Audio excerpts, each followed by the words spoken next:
د غاښو ګرم سره څنګه خپل ذکر ته ټایمینګ ورکړو. سلام ګران لیدونکو، هیله ده چې روغ جوړ او د صحت جامې وبرتن وي. زه یو ځل بیا ستاسو په خدمت کې د یو نوي ویډیو سره حاضر یم. هیله ده چې د پام وړ مو وګرځېږي. تر هر څه دمخه باید یادونه وکړم که زموږ چینل مو نه وي سبسکرایب کړی نو زموږ چینل سبسکرایب کړئ او په خوا کې ورسره د ګوري نشان ووهئ. مننه. که غواړئ چې زر انزال نشي یا هم زر خلاص نشي نو کولی شئ په دغه طریقې څخه ګټه واخلئ. تاسو کولی شئ هغه خلک چې ډیر زر انزال کیږي، یعنې اکثره خلک په کوروالي کې د 15 سکندو یا هم تر 20 سکندو پورې ډیر وخت نه نیسي او ډیر زر انزال کیږي، یعنې چې کله میرمنې ته وروړاندې شي یا هم نږدې شي نو په یو 15 یا 10 یا 20 ثانیو کې داسې زر خلاص شي چې بیخي په ځان پوه نشي. د دې لپاره اکثره داسې خلک وي چې دوايانې، ګولیانې یا هم ستنې وهي یا هم سپریګانې وهي.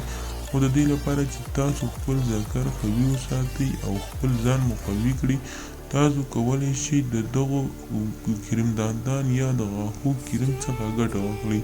که هر ټیم تاسو غواړئ چې سیکس وکړئ نو تاسو لومړی باید د کوروالي څخه مخکې تاسو خپل ذکر په ګرمو اوبو سره ومینځئ. له هغه وروسته یې بیا په ګرمو اوبو چې ومینځئ نو په پاکې ټوټې سره یې وچ کړئ. کله مو چې وچ کړئ نو تاسو به د غاښو کریم د هغه سره یو عدد لیمو به هم واخلئ او دا به د غاښو کریم سره ګډ کړئ.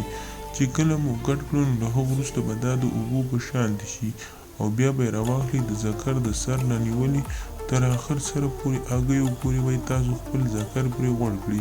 تر 20 منټه پورې به پرېږدئ. کله مو چې دغه کار وکړ، دغه کړنه مو وکړه، له هغه وروسته چې تاسو 20 دقیقې ووتې نو بیا یې ټوټې سره پاک کړئ چې بیخي ترې په ذکر باندې د غاښو کریم پاتې نشي.